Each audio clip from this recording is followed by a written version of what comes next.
Je suis la plus jeune fille de la famille. Lorsque la famille était en crise, mon père nous a envoyés, ma sœur et moi, nous marier dans d'autres familles pour sauver notre famille.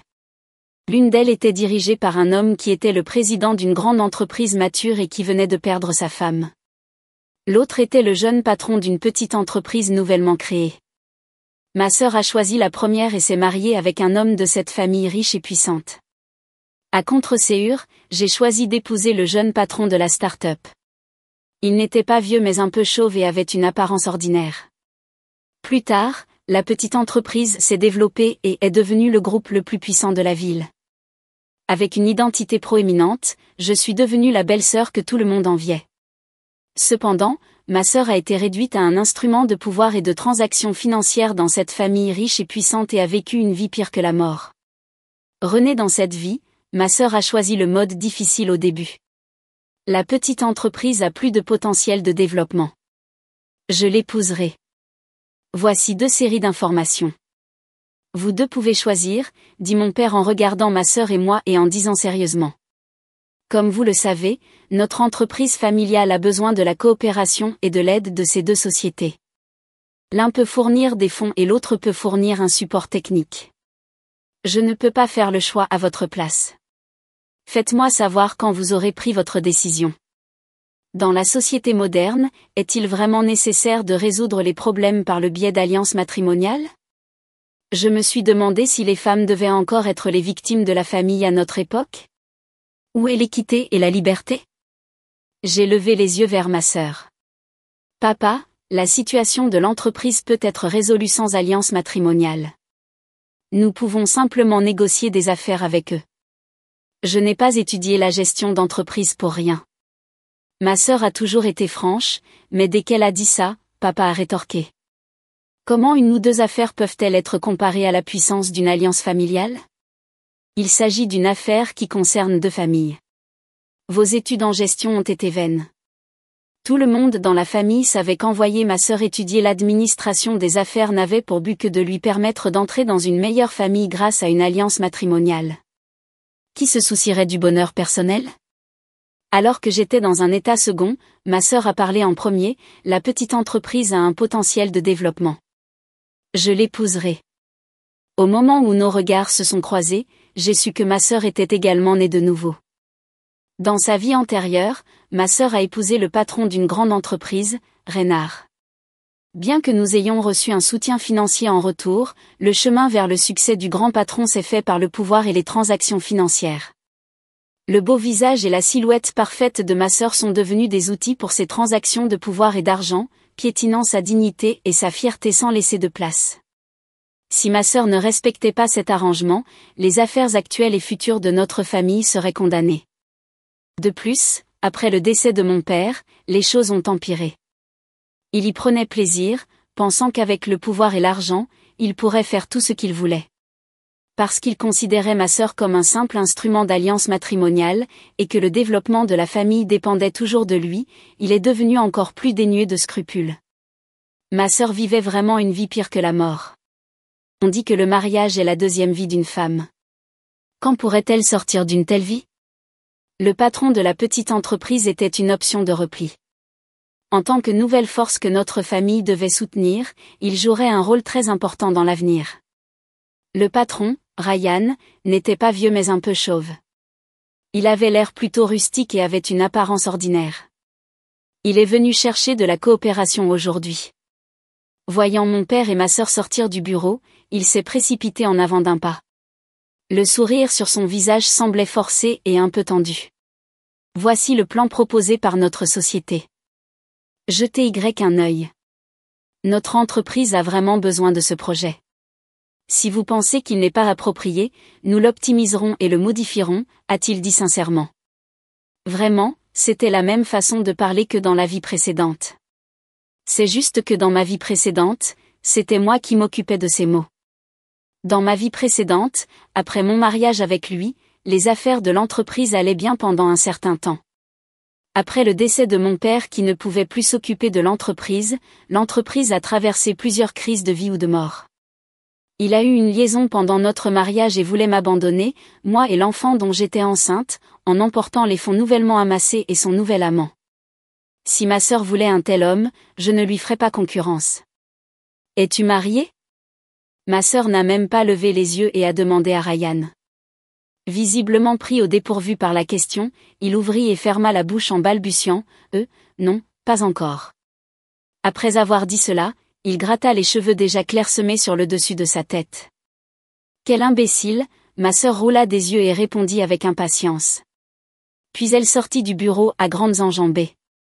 Ryan, Athéna est une fille simple. J'espère qu'elle ne t'a pas fait peur, mon père Henri, et arrêta rapidement son futur bon gendre, l'entraînant dans le bureau.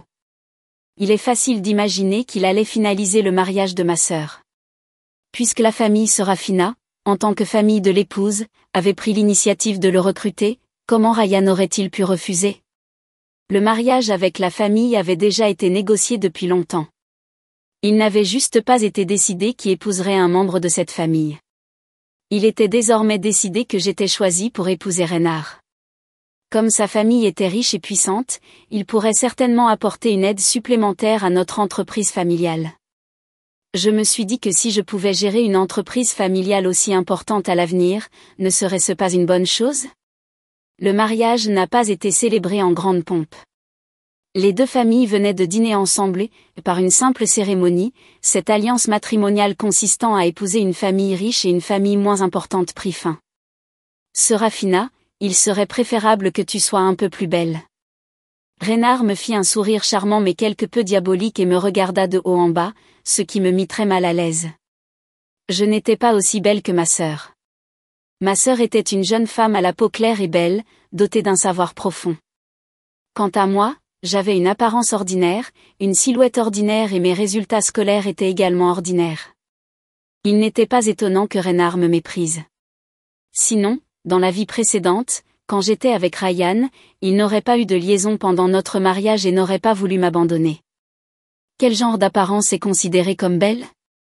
Un visage issu de la chirurgie esthétique? Ils se ressemblent tous. Vous ne vous en lassez jamais, les hommes? Je me suis dit, est-ce que j'ai besoin de chirurgie esthétique? Je voulais aussi lui demander si je devais me faire refaire le corps. Reynard a répondu d'un air sombre, eh bien, ce n'est pas nécessaire. Jouez simplement votre rôle de Madame Reynard, eh bien, d'accord, au moins de cette façon, je n'aurai pas à être envoyé flirter avec ces vieux hommes et à leur offrir mon corps. Rien que d'y penser, ça me rend malade. Comment ma sœur a-t-elle pu supporter ça de son vivant? En y repensant, j'ai ressenti un pincement au cœur. Cependant, je ne m'attendais vraiment pas à ce qui s'est passé ensuite. Reynard voulait signer un contrat de mariage avec moi. Après tout, il s'agissait d'un mariage commercial et tout le monde le savait bien. Le mariage n'était qu'une occasion de développement commun et ma sœur et moi n'étions que des outils. Et je n'obtiendrai rien de la propriété de Reynard à l'avenir. J'ai négocié les conditions avec Reynard. Je pouvais signer le contrat prénuptial mais je voulais un poste dans l'entreprise. Comme le mariage n'avait pas été célébré en grande pompe, peu de gens connaissaient la nouvelle Madame Reynard. J'ai pu cacher mon identité et accepter un poste. Je voulais intégrer le département des relations publiques parce que j'avais étudié les relations publiques à l'université. Au début, Reynard n'était pas d'accord. Plus tard, le service juridique lui a rappelé, à lui, le directeur général Reynard, que dans cette alliance matrimoniale entre les deux familles, tous les avantages du contrat prénuptial sont en faveur de la famille Reynard. Si on va trop loin à ce moment-là, ce sera comme un élastique. Si on le tire trop fort, il se brisera. De plus, à leurs yeux, je n'étais qu'une jeune fille fraîchement diplômée de l'université, à l'esprit simple et à l'apparence ordinaire. Je ne ferais pas grand bruit si j'entrais dans l'entreprise, et le poste que j'occupais n'était pas un poste clé dans l'entreprise. Ils ont donc accepté ma demande. Il y a eu 2 autres Madame Reynard avant moi, et elles n'étaient que des sacrifices dans des mariages commerciaux. Je ne veux pas être comme elle, ni comme ma sœur dans la vie précédente. Après tout, je suis déterminée à avoir une vie différente de celle de ma sœur. La mort de mon père a été le tournant qui a fait empirer la situation. Ma sœur et moi savions toutes les deux que dans cette vie, nous devions nous installer et gagner notre vie avant ce tournant. L'entreprise de Ryan et celle de Reynard étaient en fait en concurrence. Grâce à la coopération de la famille Serafina, la petite entreprise de Ryan, qui avait du mal à obtenir des commandes, a progressivement commencé à accepter des petits projets que les grandes entreprises ne voulaient pas gérer et a commencé à gagner de l'argent. Plus tard, en s'appuyant sur les avantages d'un travail de haute qualité et de prix bas, elle s'est développée au point de pouvoir concurrencer la famille Reynard pour les commandes. Au début, Reynard s'en fichait, mais plus tard, lorsqu'il a découvert qu'il s'agissait d'une entreprise soutenue par la famille Serafina, il a senti que quelque chose n'allait pas. La direction de l'entreprise a commencé à remarquer la crise provoquée par la croissance rapide de l'entreprise de Ryan. Notre service de relations publiques a également commencé à recueillir des informations périphériques sur leur entreprise pour des besoins inattendus. À ce moment-là, j'ai été appelé au bureau du président. Dès que je suis entré, Reynard a commencé à me gronder durement. « Ta sœur a épousé Ryan, n'est-ce pas? Ta famille a vraiment un bon plan. Est-ce que vous deux familles envisagez de vous unir pour m'arracher mon entreprise ?» Voyant que je ne disais rien, Reynard est devenu encore plus en colère et a continué. « Tu es vraiment inutile. Tu ne sais pas ce qui se passe dans la société de ta sœur? Pourquoi ne me l'as-tu pas dit plus tôt ?» Reynard était tellement en colère que sa voix tremblait quand il parlait. Je l'ai regardé innocemment, j'ai cligné des yeux et j'ai dit, je viens de l'apprendre aussi. Pourquoi me reproches-tu cela? Même ma sœur ne sait peut-être pas ce genre de choses. J'ai entendu dire qu'il venait de prendre 3 commandes de toi. Est-il nécessaire d'être si nerveux? Ces 3 questions consécutives rendirent Reynard encore plus furieux. Il a pointé mon nez et m'a insulté, j'ai déjà 3 commandes. Et à l'avenir? J'ai peur que toutes mes affaires me soient volées à l'avenir. Sa voix était si forte qu'il semblait qu'elle allait faire trembler tout le bureau. Tu n'es pas retourné chez tes parents depuis longtemps. Rentrons et prenons un repas ensemble. Reynard ne m'a pas laissé le temps de refuser. Il m'a demandé d'appeler mon père et de lui dire que nous reviendrions dîner ce soir. Il n'a rien dit de plus. Dans la salle à manger de la famille Serafina, une table de plats délicieux était servie. Sachant que ses filles revenaient pour le dîner, mon père demanda à des gens de préparer du bon vin et de la nourriture délicieuse, et tout le monde était prêt à commencer le repas dans une atmosphère harmonieuse. Reynard arriva, l'air féroce, comme s'il était venu demander des comptes à quelqu'un. Camilla vit cette scène et salua Reynard avec un sourire, le deuxième gendre est là. Allez, il est temps de commencer le repas. Asseyez-vous et mangez ensemble. Reynard n'avait pas l'air agréable. Il jeta un coup d'œil à son père et dit, « Je suis venu sans y être invité. Papa ne va pas être mécontent, n'est-ce pas ?» Son ton était vraiment dérangeant. Père connaissait clairement la raison, mais il avait peur du pouvoir de Reynard, alors il répondit rapidement, « Bien sûr que non. C'est un grand honneur pour nous. Venez vous asseoir et prendre un verre. » Celui qui a le plus mangé pendant tout le repas était mon petit frère. Oh, j'ai aussi un petit frère qui s'appelle Léo. C'est le fils de la femme actuelle de mon père. Ma sœur et moi avons le même père mais des mères différentes. La mère de ma sœur était la camarade de classe de mon père au lycée. Elle a accompagné mon père dans les moments difficiles et a bâti ensemble l'entreprise familiale. Elle est morte d'une dystocie en donnant naissance à ma sœur. Quant à ma mère, elle était issue d'une famille de fonctionnaires. Mes grands-parents travaillaient au bureau industriel et commercial. À l'époque, mon père avait un projet qui n'avait pas pu obtenir l'approbation du gouvernement. Quand il a demandé de l'aide à mon grand-père, celui-ci s'est pris d'affection pour ma mère car il voulait trouver un bon gendre. Et il pensait que mon père était pragmatique, sincère et avait un avenir prometteur, alors il a accepté de me marier. Peu de temps après notre mariage, je suis née. Nous pensions que la vie allait s'améliorer de plus en plus, mais cela n'a pas duré longtemps. L'entreprise familiale a connu des hauts et des bas. Pendant le mariage, le père a eu une liaison. La famille de sa partenaire travaillait dans une banque d'investissement, et elle était la fille d'un magnate de la banque d'investissement. Ma mère a été abandonnée. Après le divorce, ma sœur et moi avons été élevés par ma grand-mère. C'est seulement à ce moment-là que nous avons compris que beaucoup de choses avaient été provoquées par ma grand-mère. C'était une famille qui privilégiait les garçons par rapport aux filles. Les 2 premières femmes ont donné naissance à des filles. La raison de cette liaison n'était pas seulement la nécessité de l'entreprise, mais aussi parce que ma grand-mère avait dit qu'il fallait qu'un garçon hérite de la famille et prenne la relève de la grande entreprise. Mon père a donc épousé sa femme actuelle. Elle n'a été prise dans la famille qu'après être tombée enceinte d'Azon. Chez ma grand-mère, ma sœur et moi survivions à peine. Nous n'avons pas été élevés dans une famille riche. Même si nous n'avions pas la même mère, notre relation était encore plus étroite que celle de vraies sœurs. Le mantra de ma grand-mère était que les filles devaient toujours faire des sacrifices pour la famille. Elles devraient savoir être reconnaissantes et rendre l'appareil. C'est le destin d'une femme. Sous une telle éducation, ma sœur et moi avons été pour la plupart déçus par cette famille. Ce repas était un mélange de toutes sortes de sentiments. Après le repas, mon père et Reynard se rendirent dans le bureau. Entendant les vagues de voix et les informations qu'elles contenaient venant du bureau, ma sœur et moi nous sommes regardés puis sommes arrivés dans la cour. « As-tu pensé à ce que tu dois faire ensuite ?» demanda soudain ma sœur. J'étais un peu surprise par la question, mais j'ai quand même répondu calmement, « Qu'est-ce que tu as en tête ? Et si nous les jouions à mort dans cette vie ?» Ma sœur et moi nous sommes souris.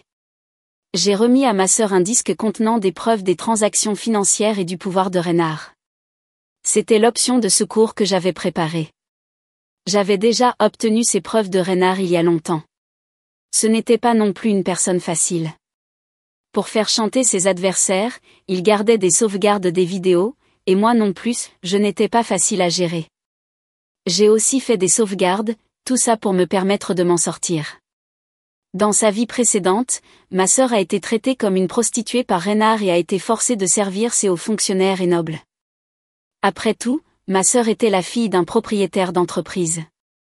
La raison pour laquelle elle a enduré les brimades de Reynard était à cause du credo familial, les filles doivent toujours faire des sacrifices pour la famille. Elles doivent savoir être reconnaissantes et rendre l'appareil. C'est le destin d'une femme. Elle a été insultée pour le bien de sa famille, mais qu'avait fait sa famille pour elle, dans sa vie précédente? À ce moment-là, son père est décédé.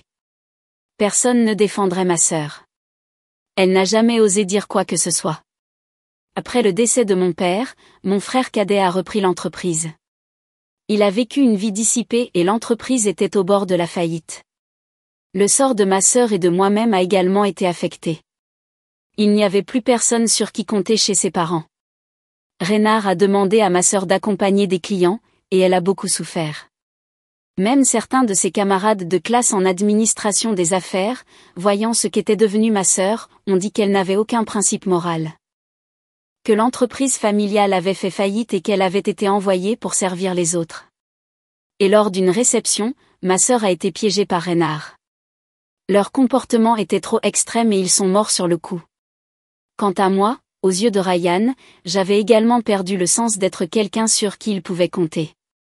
Son égoïsme, sa cupidité et son impudence de scélérat étaient complètement exposés. À cette époque, j'étais déjà enceinte de son enfant depuis 3 mois. Avant même que je puisse lui en parler, il a eu une liaison pendant notre mariage. Son nouvel amant m'a fait faire une fausse couche. Elle m'a fait du mal en me calomniant, en disant que j'avais une liaison et que l'enfant n'était pas de Ryan. Au cours de la dispute et des bousculades, j'ai été poussée en bas des escaliers. J'ai perdu l'enfant et j'ai aussi été tuée par sa nouvelle amante. Personne ne croyait en mon innocence. Seul Kachem m'a cru et a organisé mes funérailles. La situation actuelle est la même que dans ma vie précédente. Mon père et Reynard n'ont pas réussi à se mettre d'accord. Père ne pouvait pas renoncer à soutenir l'entreprise de Ryan, et Reynard ne pouvait pas faire de concessions à Ryan et à Père. Après cette nuit-là, la cruauté de Reynard s'est pleinement manifestée. C'est vrai, il a provoqué un accident de voiture et Père est mort au départ. Ma sœur et moi pensions que nous pourrions nous installer et gagner notre vie avant la mort de Père. Il semble que ce soit impossible aujourd'hui. Nous ne pouvons que conspirer pour parvenir à une situation gagne-gagnant. Nous vivons dans une société véritablement patriarcale. Après la mort de mon père, la famille s'est effondrée. La belle-mère prit la tête du groupe familial Serafina et Léo en prit le contrôle exclusif. Les différents responsables ne se soumirent pas au nouveau patron et étaient tous impatients de faire un pas en avant. Pendant la tourmente de l'entreprise, tout comme le chaos qui régnait dans l'ancienne cour impériale, ceux qui pouvaient se battre gagneraient un nouveau monde, ceux qui ne le pouvaient pas deviendraient pour la plupart de la chair à canon et seraient évincés de l'entreprise par leurs rivaux. Les gagnants se battraient pour plus de pouvoir et de ressources et auraient une vie plus facile à l'avenir. C'est la société, c'est la loi de la jungle. Malheureusement, mon jeune frère n'est pas un entrepreneur expérimenté comme mon père. Il n'a pas réussi à réprimer en peu de temps ces vieux renards qui travaillaient depuis des années. L'entreprise de Léo étant dans un état précaire, il ne pouvait naturellement pas s'occuper de ses filles mariées. Surtout dans mon cas, je n'avais guère de valeur au départ. Maintenant, sans la famille de mes parents sur laquelle compter, je ne sais pas ce que Reynard va me faire, mon téléphone vibra plusieurs fois. C'était un message de Reynard. Tu n'as plus besoin d'aller travailler dans l'entreprise. Reviens et mange avec moi. Son ton avait toujours été celui qui ne tolérait aucune contradiction. Quand je suis rentrée à la maison, il y avait 2 autres personnes à la maison. On aurait dit une nounou et un garde du corps. Le visage de Reynard ne montrait aucune expression. Sans même lever les yeux, il dit « Tu es de retour. Goûte les nouveaux plats préparés par tante Myrthe, les vois s'ils te conviennent. C'est de la cuisine cantonaise. » Reynard n'avait jamais parlé comme ça auparavant. Aujourd'hui, il était soudain un peu plus doux, à son expression, je pouvais aussi dire que cette douceur n'était pas sa véritable intention. Il doit bien préparer quelque chose. Waouh! Ça a l'air bon. Bien meilleur que ce que je fais. Je vais devoir essayer. Tout en prenant de la nourriture et en la mettant dans ma bouche, en grignotant, j'ai regardé tante Myrtle. C'est bon. Pourquoi as-tu changé de nounou tout à coup? Tante Wendy n'était-elle pas gentille avant? Après avoir senti que quelque chose n'allait pas, je me suis tournée vers Reynard et lui ai demandé, tante Wendy a demandé un congé pour des raisons familiales. À partir de maintenant, tante Myrtle s'occupera personnellement de toi. Je vois que tu n'as pas l'air en forme ces derniers temps. C'est sûrement à cause de ce qui est arrivé à ton père que tu te sens mal. Reste à la maison et repose-toi. Ne va pas travailler. Il semblait qu'il faisait cela pour mon bien. En fait, Reynard voulait me placer en résidence surveillée pour m'empêcher d'enquêter sur la véritable cause de l'accident de voiture de mon père. Sur les lieux de l'accident mortel de mon père, de nombreux médias se sont rendus sur place pour faire un reportage. Un journaliste a été très astucieux. C'était un journaliste financier qui connaissait les tenants et les aboutissants des entreprises locales. Devant la caméra d'information en direct, il a prédit avec audace que la scène de l'accident de voiture du président du groupe familial Serafina allait être tragique et inattendue. Après avoir été heurté et projeté par un gros camion, il a été à nouveau écrasé. Le conducteur qui a pris la fuite a pris la fuite. S'agit-il d'un accident ou d'une intention délibérée? Veuillez attendre les résultats définitifs de l'enquête de la police. C'est Dong, du journal, qui vous informe. Parmi les nouvelles, seule cette journaliste nommée Iris a osé dire cela. C'était aussi à cause du conflit qui avait éclaté il y a quelques mois lorsque les 2 sociétés étaient en compétition pour un projet gouvernemental. Il a également été rapporté par la journaliste Iris qu'il y avait un lien implicite entre ces 2 événements. Les journalistes ont le nez le plus fin, en voyant de tels reportages, tout le monde ne pouvait s'empêcher de soupçonner Reynard. Il a même envoyé une lettre d'avocat hypocrite, exigeant que ceux qui répandaient des rumeurs malveillantes et portaient des accusations sans fondement assument leurs responsabilités juridiques. C'était vraiment comme si une personne coupable se trahissait. Si j'avais été le naïf et innocent que j'étais, tout juste diplômé de l'université dans ma vie précédente, je l'aurais peut-être cru. Mais je suis né de nouveau. Les ruses de ma vie précédente ne me servent à rien cette fois. Le véritable objectif de Reynard était de détruire son rival. La famille Serafina changeant de main et le jeune héritier étant incapable d'assumer cette grande responsabilité, il ne pouvait naturellement pas protéger l'entreprise de Ryan. Maintenant, il lui serait facile de s'occuper de la petite entreprise de Ryan. Ryan savait aussi que Reynard allait devoir s'occuper de lui. Il a donc engagé un garde du corps personnel pour ma sœur. Après tout, ma sœur était enceinte et l'enfant ne pouvait pas être mis en danger. Si j'avais été à sa place dans la vie précédente, il m'aurait simplement rejeté comme cible et ne m'aurait pas protégé comme il l'avait fait pour ma sœur. Il était toujours aussi amoureux de la beauté. Pour éviter les problèmes avant qu'ils ne surviennent, Ryan a accepté une invitation à une réunion de connaissances dans le milieu de la banque d'investissement. Il s'agissait de l'élite de la banque d'investissement, de décideurs. Son beau-père n'étant pas fiable, il devait toujours compter sur le financement pour sa source de capitaux. Ryan pensait qu'il commencerait par lever des fonds. Le financement était inévitable tôt ou tard. Au cours de la réunion, un ancien investisseur lui a jeté un regard admiratif.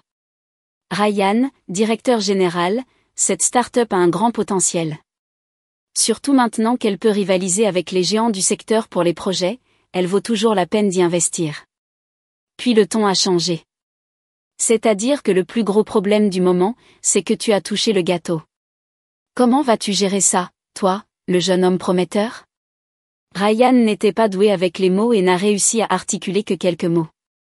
S'il essaie de me faire tomber, je le ferai payer. Après avoir dit cela, il a pris un verre plein de vin blanc sur la table et l'a vidé d'une traite. On aurait dit qu'il avait du cran, mais en réalité, tout ce qu'il pouvait faire, c'était se préparer et accepter la situation. Effectivement, quelques jours plus tard, une plateforme de vidéos courtes a soudainement dévoilé une vidéo. Il s'agissait d'une vidéo censurée de Ryan et d'une femme en train de faire l'amour. Ryan était accusé d'avoir eu une liaison pendant son mariage. Il s'agissait d'un piège tendu par Reynard après une autre rencontre le lendemain. Maintenant que tu es ruiné, voyons comment tu vas me faire payer. Après avoir vu la courte vidéo, l'expression de Reynard était plutôt moqueuse et moqueuse. Trop ambitieux. En voyant la vidéo, Ryan s'agenouillait en tremblant devant ma sœur, la tête baissée, des larmes et de la morve coulant sur son visage, pleurant pitoyablement. Athéna, frappe-moi, gronde-moi. Je ne suis pas une bonne personne. Je ne sais pas comment c'est arrivé. Je t'aime. Je n'aime que toi. Croyez-moi. Ma sœur avait l'air calme. Sachant que c'était le moyen méprisable de Reynard, elle aida Ryan à se relever et le réconforta. Vous avez peut-être été victime d'un coup monté. Maintenant que l'entreprise est sur le point de survivre, que comptez-vous faire ? En entendant ma sœur dire cela, Ryan a essuyé ses larmes et sa morve d'un seul coup et a dit sérieusement, « Je vais faire une annonce d'excuses, divorcer et vous donner tous mes biens. Je partirai sans rien. » Voyant que ma sœur ne disait rien, Ryan continua. « Je vais transférer l'entreprise à ton nom et démissionner. Tant que l'entreprise peut être sauvée, tout est permis. Après tout, ni toi ni l'enfant ne pouvaient être en danger. Vous devez être protégé, n'est-ce pas ? » Après avoir dit cela, ses jambes ont cédé et il s'est à nouveau agenouillé, regardant ma sœur avec des yeux larmoyants, ressemblant à un chiot pitoyable. Ma sœur ne voulait même pas le regarder et faisait semblant d'être dans une position difficile. Oui, il y a aussi l'enfant. Après avoir fait part de ta démission, je ferai part de mon pardon. Nous ne divorcerons pas pour l'instant. En apprenant que ma sœur avait dit qu'elle ne divorcerait pas, Ryan l'a prise dans ses bras avec joie et l'a fait tourner en rond. Il s'est dit que cette jeune femme naïve avait vraiment un cœur tendre. Même s'il avait été piégé, l'autre femme était le premier amour de Ryan. Il n'y était pas très favorable à l'époque. Comment pouvait-il y avoir autant de situations désespérées ? Tant qu'il ne divorçait pas, l'entreprise reviendrait quand même un jour entre ses mains. J'avais l'habitude de penser que Reynard avait des moyens vraiment impitoyables, mais ce n'était que des ruses méprisables dans le caniveau. Quand on ne peut pas se débarrasser de quelqu'un et que cette personne se défend, cela peut vous coûter la vie. En regardant la vidéo de Ryan et Athéna, les yeux de Reynard brillaient de colère. Sa main qui tenait le téléphone portable tremblait et il a failli laisser tomber le téléphone dans la piscine. Dans son cœur, il planifiait déjà le prochain projet méprisable. Cependant, les plans ne peuvent pas suivre le rythme des changements. Ce qui était le sujet le plus brûlant sur Internet était en fait une vidéo d'un banquet lascif auquel participaient des célébrités du monde des affaires. Dans la vidéo, le vin coule à flot et les gens trinquent et passent un bon moment. Des jeunes femmes déguisées en servantes apparaissent ensuite pour verser le vin et le faire boire. Ceux qui ne le sauraient pas pourraient penser qu'il s'agit d'acteurs en train de jouer, tant la scène est vivante et émouvante. Le gros bonnet de l'industrie Internet, pourquoi est-il ici aussi ? Je ne m'attendais pas à ce qu'il assiste aussi à ce genre de beuverie, ils ont gagné de l'argent grâce à nous et s'amusent comme des fous. Est-ce que leurs femmes à la maison sont au courant? Je reconnais que la troisième personne à droite est le directeur général Théodore? Oh mon Dieu! Sa femme vient d'accoucher d'un bébé, et il est déjà en train de s'amuser dehors. Les internautes cherchaient frénétiquement l'identité des personnes présentes, ce qui a provoqué un énorme émoi. Reynard a naturellement vu la vidéo aussi. Bien qu'il n'y ait aucune image de lui dans la vidéo, tant qu'une personne tomberait en disgrâce, il serait condamné à la prochaine. Alors qu'il était plongé dans ses pensées, il pensa soudain que cela devait être l'œuvre de Ryan. D'où vient cette vidéo top secrète? Les yeux de Reynard étaient froids et féroces, avec un frisson dedans. Il s'est rapidement dirigé vers ma chambre, m'a tiré, moi qui lisais un livre, sur la chaise, et m'a poussé violemment contre le mur. La force dans ses mains était étonnamment forte. J'étais étouffé et je ne pouvais plus respirer. Reynard serra les dents et demanda férocement, « Dis-moi. Était-ce toi? As-tu volé mes informations et les as-tu données à ce salaud de Ryan ?» Mon visage est devenu rouge parce que mon cou était étranglé et je ne pouvais plus respirer. Je ne pouvais même pas parler correctement et je ne pouvais que marmonner, « Non, ce n'était pas moi. Lâche-moi. » Voyant que je parlais faiblement, il me lâcha rapidement et se dit, incrédule, « Impossible. Ce n'est pas possible. Tante Myrtle t'observait tous les jours et ne te quittait jamais. Tu n'avais aucune chance d'obtenir la vidéo, Ryan. Je vais te tuer. » Reynard était tellement furieux qu'il semblait un peu fou. Maintenant que cette affaire ne pouvait pas être réglée, tout ce qu'il pouvait faire était de s'enfuir rapidement pendant qu'il n'avait pas encore été interrogé. « Réservez-moi un billet d'avion pour Londres, vite. » Après avoir passé l'appel, il a commencé à faire ses bagages et à se préparer à fuir.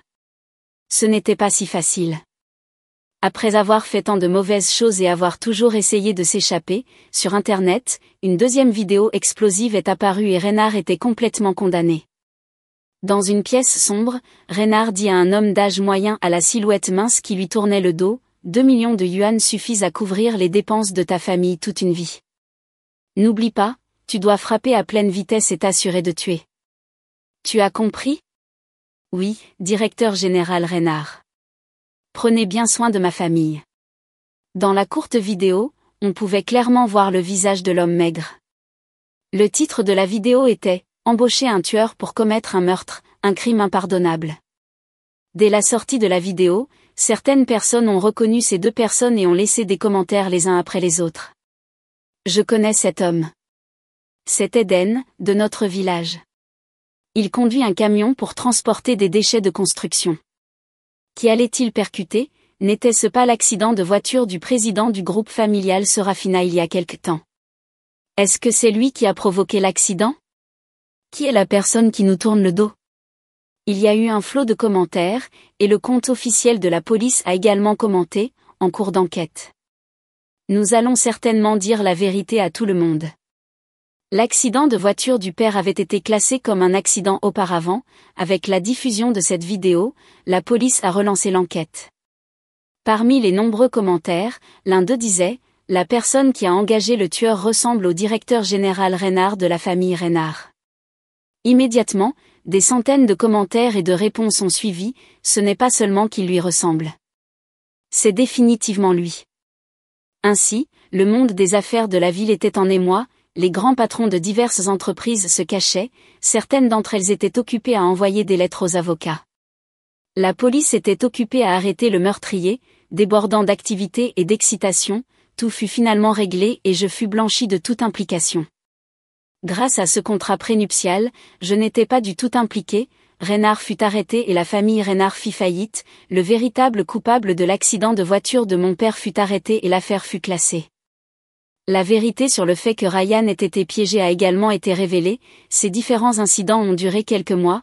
Avant d'être emprisonné, Reynard a arrangé pour que ses subordonnés fassent quelque chose d'important. Ryan a disparu et on ne savait pas où il se trouvait. Dans son cœur, il pensait que la personne qui lui avait fait du mal était Ryan. Sachant qu'il ne pouvait pas s'échapper, il voulait entraîner quelqu'un avec lui même si cela lui coûtait la vie. J'ai quitté la famille Reynard et j'ai emménagé dans la maison de ma sœur. C'était une maison récemment déménagée que nous avons décorée ensemble pour notre nouvelle vie et notre nouvel avenir. Pendant cette période, ma sœur a acheté les biens de la famille Reynard à bas prix, oui, même si elle était enceinte, la capacité de ma sœur n'était pas du tout faible. Après tout, elle était diplômée en administration des affaires et maîtrisait à la fois la théorie et la pratique. De plus, elle avait un assistant compétent, son ancien camarade de classe Cachin, pour l'aider. D'abord, elle a obtenu un financement, puis elle a réalisé des fusions et des acquisitions, élargissant ainsi son territoire d'activité d'un seul coup. Quant à moi, tout comme lorsque j'étais enfant et que j'étais gâtée par ma sœur, je vivais librement et confortablement. Tant que ma sœur était là, la vie était agréable. Reynard a été condamné à mort, alors que l'exécution était sur le point d'avoir lieu, je suis allée le voir pour la dernière fois, il n'avait plus les yeux froids et perçants qu'il avait dans le passé. Il était maigre et avait l'air triste comme si son temps était compté. J'ai décidé de le narguer et j'ai dit lentement, j'ai secrètement ouvert ton coffre-fort et copié la vidéo pendant ton absence. Après avoir dit cela, j'ai levé les yeux vers Reynard, ses yeux se sont agrandis alors qu'il me fixait, incapable de dire un mot. La deuxième vidéo a également été enregistrée secrètement par moi. Ma sœur a acheté la famille Reynard au prix le plus bas. Maintenant, la famille Reynard appartient à Athéna, tu mérites de mourir. Après avoir dit cela, je me suis levée et je suis partie sans même regarder Reynard. Reynard est devenu fou, frappant sur la vitre du parloir et criant fort, « Serafina ! Méchante méprisable ! Je ne peux pas croire que je vais mourir de tes mains. » Ah ! Comme s'il avait épuisé toutes ses forces, il n'arrêtait pas de dire « Je ne peux pas croire que je vais mourir de tes mains », jusqu'à ce que les gardiens de prison le sortent du parloir pour attendre l'exécution finale de la peine de mort. Quelques mois plus tard, mon petit-neveu est né, le nouveau-né était si doux et mignon que j'ai demandé un jour à ma sœur « Tu n'aimes pas Ryan ? Pourquoi as-tu quand même donné naissance à son enfant ?» Ma sœur a juste souri et n'a rien dit, je pensais que ma sœur aimait Ryan. Ce n'est que lorsque l'enfant est né et que j'ai vu Cachan occupé à s'occuper de tout que j'ai réalisé que tout faisait partie du plan de ma sœur depuis le début. Ma sœur et moi nous sommes souris puis avons regardé le bébé dans nos bras ensemble, comme il était adorable. Si mon enfant dans la vie précédente était né, il aurait été tout aussi adorable aussi. Alors que je m'amusais encore à jouer avec mon petit-neveu, ma sœur et Cachan ont réussi un autre exploit majeur que j'ai découvert plus tard, Léo avait fait échouer l'entreprise de mon père. Il y avait des conflits internes constants au sein de l'entreprise. Lorsqu'une entreprise est préoccupée par des conflits internes et néglige ses opérations, elle est vouée à l'échec. Léo avait investi trop d'argent dans un projet, qui a échoué, et il n'a pas pu récupérer les fonds, la chaîne du capital s'est brisée. Voyant que l'entreprise de ma sœur se développait, il est venu la supplier de l'aider, après tout, c'était l'entreprise de mon père et aucun de nous ne voulait la voir faire faillite.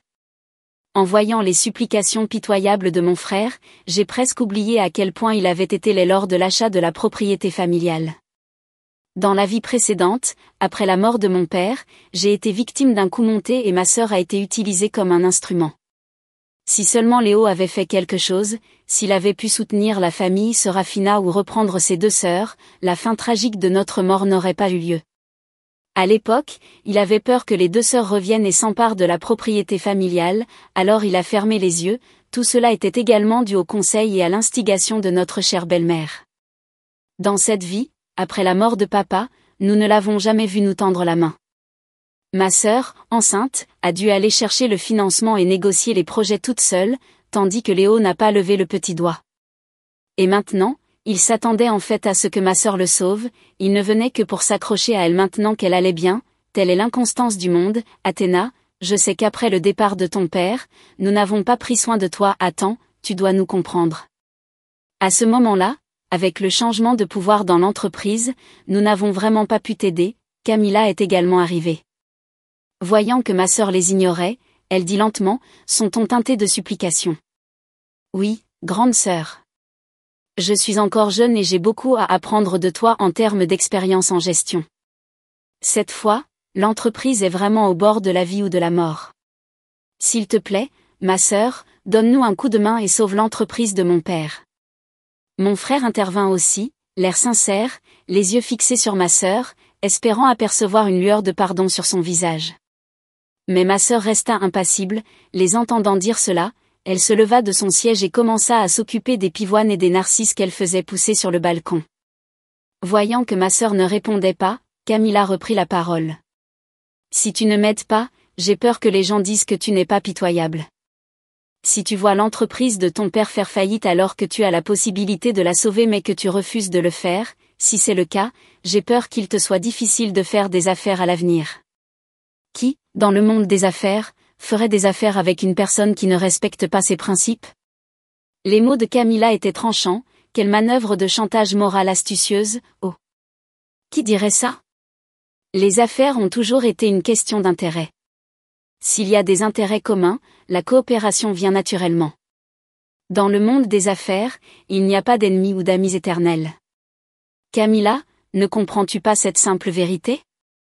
Ma sœur lui jeta un regard dédaigneux, puis se retourna pour s'occuper des fleurs.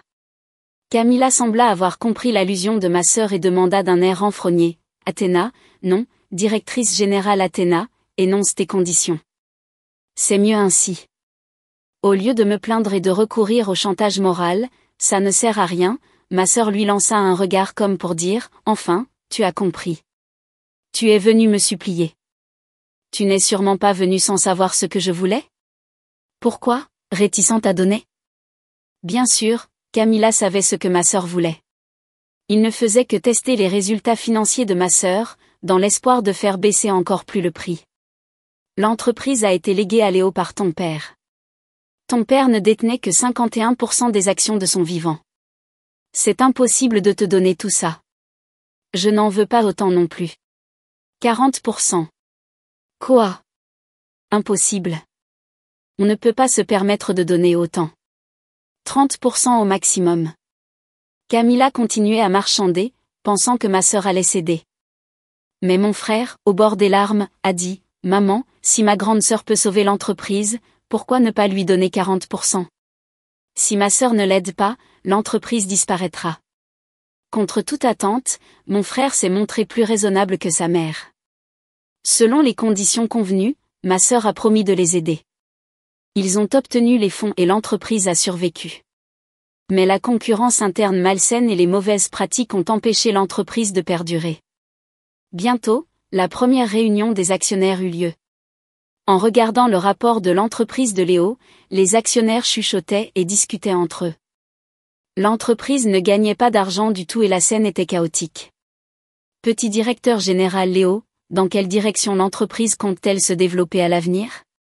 Combien de temps pensez-vous qu'il lui faudra pour devenir rentable? Le petit directeur général Léo manque d'expérience après tout. Peut-être devrions-nous embaucher un manager professionnel pour diriger l'entreprise. Il y avait une cacophonie d'opinions venant d'en bas. Léo manquait de confiance. Voyant cette scène, l'oncle Aldridge prit les devants. Tout le monde, calmez-vous. Léo est jeune et il faut lui donner sa chance. Après tout, il est l'héritier de la famille Serafina et peut assumer cette grande responsabilité. J'espère que vous donnerez à Léo le temps de grandir. L'oncle Aldridge était le cousin de mon père et un actionnaire important de la société. Ses paroles avaient du poids. Il semblait qu'il allait soutenir Léo. Mais il a changé de cap, mais si l'entreprise continue à perdre de l'argent, tous les investissements de notre oncle et de notre tante vont disparaître. Je vous donne 3 mois. Si vous ne parvenez pas à transformer les pertes en profit, nous devrons envisager de voter pour un remplaçant. Lorsque l'oncle Aldridge a dit cela, son regard était évasif et son visage était plein d'incrédulité. S'il en avait eu la capacité, il n'aurait pas perdu d'argent pendant 1 an. Dire maintenant qu'il faut lui donner 3 mois pour se rattraper est probablement une chimère. Autant voter maintenant. Il y avait encore des gens sensés parmi les actionnaires. Au départ, ils voulaient sauver la face de Léo, mais cela leur semblait désormais inutile. Après un nouveau tour de discussion, le vote a commencé. Au final, une seule voix a soutenu Léo, les autres ont voté pour un manager professionnel. Alors que tout le monde discutait pour savoir qui devait prendre la relève, ma sœur a pris la parole. Chers actionnaires, bonjour. Je suis la fille aînée de la famille Serafina. À en juger par la situation actuelle, je suis l'actionnaire majoritaire avec 51% des actions. Voici le document. Jetez un œil. Sur ce, elle a jeté un dossier. Les autres actionnaires se regardèrent les uns les autres avec étonnement, et certains d'entre eux hurlèrent coupables. C'est vrai. Avant de prendre 40% des actions de Léo, ma sœur avait déjà commencé à racheter les actions des petits actionnaires.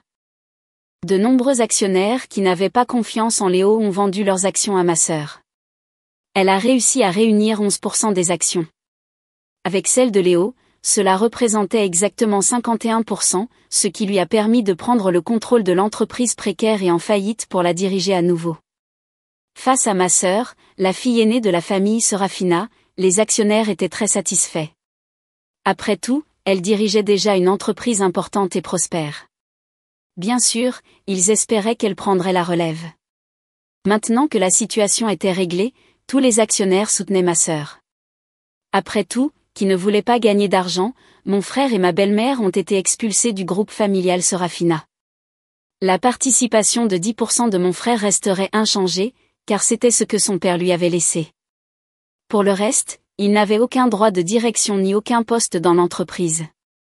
Il ne pouvait percevoir que des dividendes annuels. À ce moment-là, ma sœur était devenue la patronne de 3 entreprises. Par la suite, elle a progressivement fusionné les 3 sociétés en une seule. Dans la ville, elle était la seule femme magnate des affaires de ce genre, créant une valeur commerciale brillante. Et moi, sous la protection de ma sœur, j'ai vécu une vie heureuse avec mon petit-neveu.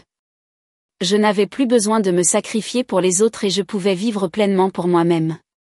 L'interview de célébrité a invité Athéna, la femme entrepreneur ayant la plus grande valeur commerciale de l'année. L'animateur a commencé par lui souhaiter la bienvenue et la présenter. Bienvenue, Athéna, la femme entrepreneur ayant la plus grande valeur commerciale de l'année. Le public, composé en majorité de jeunes hommes et femmes, a applaudi chaleureusement. Certains étaient des étudiants, d'autres de nouveaux venus sur le marché du travail, tout juste diplômés et ayant commencé à travailler. Tous voulaient entendre l'histoire légendaire de la jeune femme entrepreneur. Ma sœur portait un tailleur élégant et un pantalon droit. Elle portait un maquillage léger mais avait néanmoins une allure élégante. Elle était douce et raffinée dans son ensemble. Après avoir pris place, l'animatrice a commencé à poser des questions sur ses expériences personnelles, ses conseils aux jeunes, les problèmes liés au travail et les responsabilités sociales que les entreprises pourraient assumer dans le développement futur de la société. Ma sœur a répondu à toutes les questions sans faute. Lorsque l'animatrice lui a demandé, dans vos choix de vie, combien de tournants majeurs avez-vous vécu? Vous souvenez-vous encore des scènes spécifiques où ces tournants se sont produits? Comment avez-vous fait vos choix? Les yeux de ma sœur se sont déplacés et elle m'a regardé, assis dans le public. La courbe de son sourire s'étira tandis qu'elle commençait à parler d'une manière douce et calme. Je pense qu'il y a eu 3 tournants. Le destin vous joue toujours des tours. Il y a des épreuves que l'on n'a pas à endurer. Une fois que l'on a connu la douleur, on comprend naturellement. Au moment des choix de vie, je pense avoir pris les bonnes décisions. La vie d'une femme ne devrait pas être définie par l'amour et le mariage. Si j'avais une autre chance, je ferais les mêmes choix. Après avoir dit cela, ma sœur m'a regardée. J'avais les larmes aux yeux et je lui ai fait un signe de tête en me disant que je ferais les mêmes choix. L'animatrice a demandé à nouveau, pourriez-vous nous en parler en détail? Les expériences de vie de chacun sont uniques. Le bonheur et la tristesse appartiennent au passé et il ne faut pas trop s'y attarder. Ma sœur a souri à l'hôte, ce qui signifiait qu'elle refusait de répondre en détail.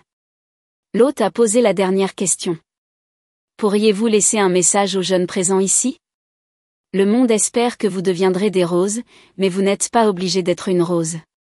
Vous pouvez être un jasmin, une marguerite, un tournesol ou une petite fleur sans nom, aussi longtemps que vous le souhaitez. L'important est d'être fidèle à votre cœur et d'être vous-même. Ne laissez pas votre vie se soumettre à la volonté des autres. Aujourd'hui, c'est le dernier jour de la conquête. Quand le grand écran du terrain de football a montré les silhouettes de Jasper et moi, j'ai sorti une bague de ma poche et me suis agenouillée devant lui. Jasper, je t'aime. Veux-tu m'épouser? Peut-être était-ce très rare qu'une fille fasse sa demande en mariage en public. D'innombrables personnes autour la huaient, dis oui, dis oui. Épouse-la, épouse-la. Au milieu de l'agitation, Jasper m'a regardé avec un regard méprisant. Tu crois que je vais dire oui juste parce que tu me demandes en mariage en public? La personne que j'aime, ce n'est pas toi. Et j'ai juste supplié d'une voix on ne peut plus humble. Jasper, ce n'est pas grave même si tu me mens. Il y a tellement de monde ici. Tant que tu me dis oui, tout ira bien. La machine ne peut pas deviner les sentiments des gens. Tant que Jasper dira le mot oui à ma confession, la conquête sera réussie. Je continue à plaider, si tu ne le dis pas, je mourrai. La conséquence de l'échec de cette aventure aujourd'hui est d'être immédiatement effacé par le système. Et Jasper m'a regardé pendant un moment et a grogné légèrement, puis montre-moi ta mort. Mon visage est soudain devenu pâle et ma respiration est devenue rapide. Jasper m'a regardé plusieurs fois et a ri, puis a commenté, tu es plutôt doué pour faire semblant. Mais il ne savait pas que je ne faisais pas semblant. À ce moment-là, les sonnettes d'alarme sonnaient fort dans mon esprit et mon âme était rapidement emportée par le système. Avec un bruit sourd, je tombais au sol. À ce moment-là, tout le monde était en émoi et les gens criaient, que se passe-t-il? Pourquoi la fille s'est-elle soudainement évanouie? Il y a eu un accident. Peut-être que les discussions bruyantes l'ont humiliée et son visage s'est immédiatement assombri. Wendy, tu vas trop loin si tu continues à faire semblant. Il s'est retourné et est parti sans aucune hésitation. Il était déjà parti ainsi sans se retourner à de nombreuses reprises. À chaque fois, je me relevais immédiatement du sol et le poursuivais.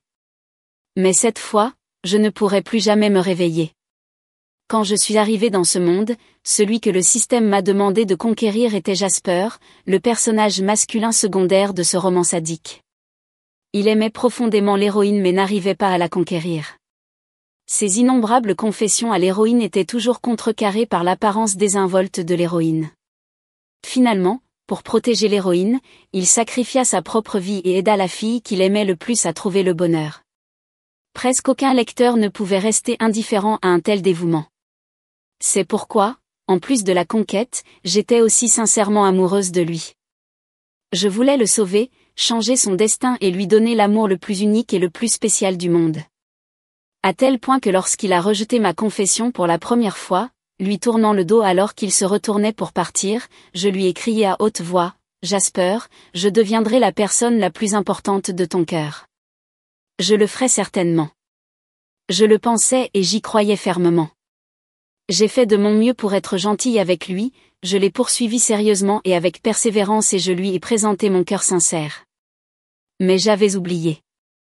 Sa tendresse n'existait que pour son personnage féminin principal. Et je n'étais pas elle. Je suis tellement désolée. Si j'avais pu simplement faire la conquête au lieu de vraiment tomber amoureuse, je ne serais pas si triste maintenant. Mon âme a flotté aux côtés de Jasper et n'a pas pu partir. Le système prévoyait que le perdant serait puni pour être emprisonné dans ce monde pour toujours. J'ai vu l'homme monter dans la voiture et taper plusieurs fois du doigt sur le volant. Il semblait attendre quelqu'un. Après avoir attendu un moment, ses sourcils se froncèrent. Il ricana, « Tu es allé trop loin avec tes airs cette fois. » Je ne savais pas à qui il parlait. Il a démarré le moteur et est parti sans se retourner. Je l'ai suivi tout le long du chemin et j'ai flotté jusqu'à sa chambre. Sur la table de nuit de sa chambre se trouvait une photo de lui et de Lilian. Lilian était l'héroïne de ce roman et aussi l'amante qu'il n'arrivait pas à conquérir. Lui qui n'aimait pas du tout prendre des photos, pouvait en fait sourire si joyeusement sur la photo. Après que Jasper eut fini de se laver et se fut simplement allongé sur le lit pour s'endormir, son téléphone portable a sonné. La voix pressante de Lilian, avec un ton plaintif, venait de l'autre côté, « Jasper, Théo est de nouveau au bar et il est entouré d'autres femmes. » J'ai vu la main de Jasper se serrer soudainement et il a dit à voix basse, « C'est bon, je vais t'aider. » Il changea alors de vêtements, prit les clés de la voiture, monta dans la voiture et fonça droit dans la nuit à toute vitesse. Avec un bang, la porte s'ouvrit brusquement. L'atmosphère animée dans la salle privée se figea soudain. Théo regarda la silhouette à contre-jour et haussa les sourcils, « Voilà la grande lèche-botte ?» Jasper s'approcha pas à pas et dit d'une voix froide, « Lilian t'attend à la maison. » Théo ricana, « Pas étonnant qu'ils disent que tu es une lèche-botte. Qu'est-ce que ça a à voir avec toi? Es-tu si pressé de te joindre à la fête? » Il se retourna alors et dit avec curiosité, « Où est ta petite suiveuse aujourd'hui? » N'est-elle pas venue avec toi? L'expression de Jasper se figea un instant, et il dit, ce ne sont pas tes affaires. Chaque mot semblait être pressé entre ses dents. Théorie, pourquoi ce n'est pas mon affaire? Jasper, je suis très intéressé par elle. Puisque tu ne l'aimes pas, pourquoi ne me la donnes-tu pas? Avant qu'il ne puisse finir ces mots, Jasper ramassa soudain la bouteille de bière sur la table et la fracassa sur sa tête avec fracas. Jasper le fusilla du regard, comment oses-tu avoir des idées sur elle? Théo toucha le sang sur sa tête et fut abasourdi. L'instant d'après, il se leva brusquement et poussa Jasper au sol, puis le frappa violemment. Théo jura, tu dis que tu ne l'aimes pas mais tu ne laisses pas les autres penser à elle. Ne sois pas si gourmand. Je te méprise. Les deux hommes refusèrent de céder et commencèrent à se battre avec beaucoup de bruit. Ils firent fuir tous les invités et hôtesses de la salle privée. Arrête de te battre. Lilian apparut soudainement à la porte de la chambre privée et cria fort, Jasper resta abasourdi un instant, et sa main s'arrêta. Mais Théo ne s'arrêta pas et le frappa violemment dans l'abdomen, Jasper s'énerva et était sur le point de lever le poing pour riposter.